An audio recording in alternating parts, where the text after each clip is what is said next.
Shalom sahabat Mitra Rema. Hari ini 30 Maret 2021 kita akan sama-sama mendengarkan firman Tuhan yang terambil di dalam kitab Matius 26 ayat yang ke-38 dan ayat yang ke-40 yang berkata demikian.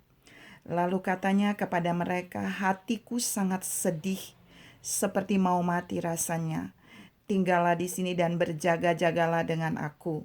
Setelah itu ia kembali kepada murid-muridnya itu dan mendapati mereka sedang tidur. Dan ia berkata kepada Petrus, tidakkah kamu sanggup berjaga-jaga 1 jam dengan aku? Demikian firman Tuhan hari ini, dan firman ini akan sama-sama kita renungkan di tanggal 30 Maret 2021 yang saya beri judul Hadapi Penderitaan dengan Berdoa.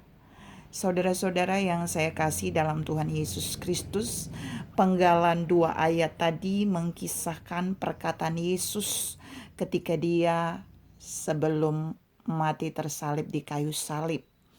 Jadi Yesus melakukan tindakan yang sangat perlu saudara dan saya teladani sebelum dia menghadapi penderitaan.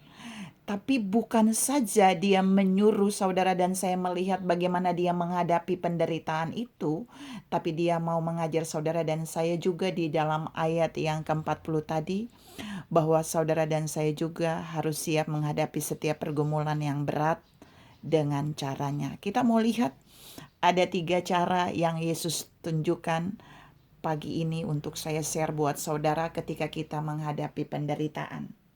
Yang pertama,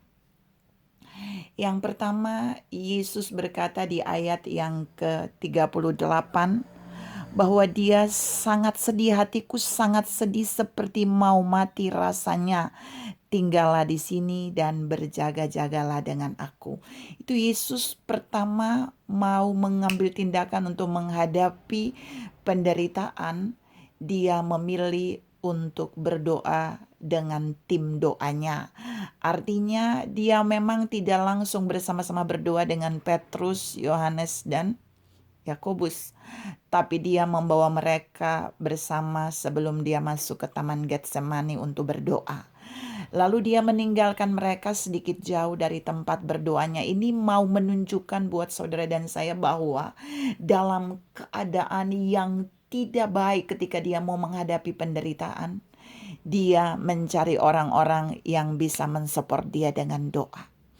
Ketika saudara dan saya ada di dalam penderitaan, kita jangan mencari orang yang tidak mensupport kita dalam doa. Kita jangan mencari orang yang mensupport kita yang lain di luar doa. Karena dalam menghadapi penderitaan, sesungguhnya Yesus sudah menunjukkan teladan bahwa dia mencari orang-orang yang mendukung dia di dalam doa.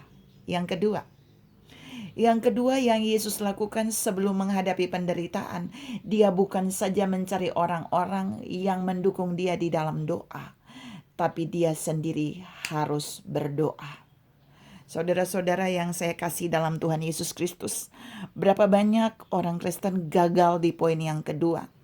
Ketika mereka bergumul, mereka hanya memilih poin yang pertama, mencari pribadi yang berdoa untuk mereka, mencari orang-orang yang mendukung mereka dalam doa, mencari orang-orang yang bisa berdoa dan meneguhkan mereka, mencari berapa banyak orang yang berdoa untuk mereka. Tapi mereka gagal melakukan poin yang kedua. Yesus mengingatkan kita di hari ini, waktu kita akan menghadapi penderitaan, mari kita lakukan poin yang kedua. Kita sendiri juga harus berdoa. Kita sendiri benar-benar harus berdoa di samping kita meminta orang berdoa untuk kita. Saudara-saudara yang saya kasih dalam Tuhan Yesus Kristus.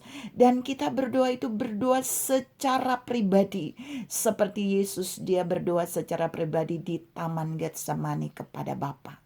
Saudara-saudara yang saya kasih dalam Tuhan Yesus Kristus, dalam 3 doa Yesus di Taman Getsemani, kalau saudara teliti baik-baik, di dalam Matius 26 ayat 38 sampai terakhir ayat 46, ternyata ada 3 doa Yesus yang berbeda.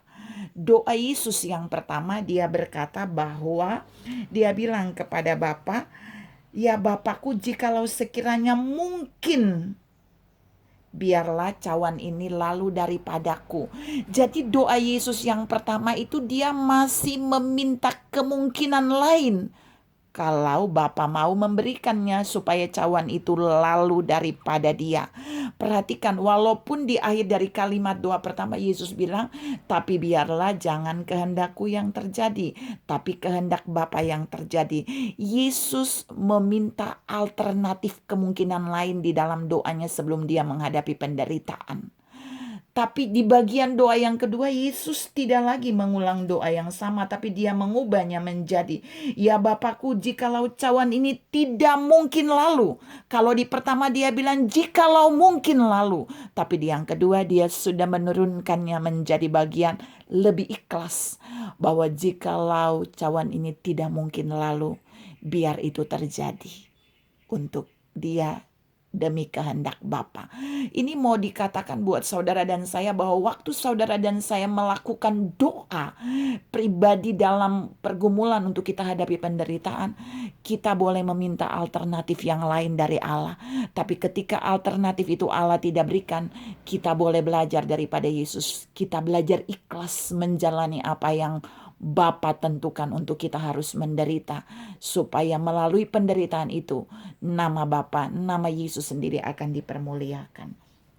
Saudara-saudara yang saya kasih dalam Tuhan Yesus Kristus.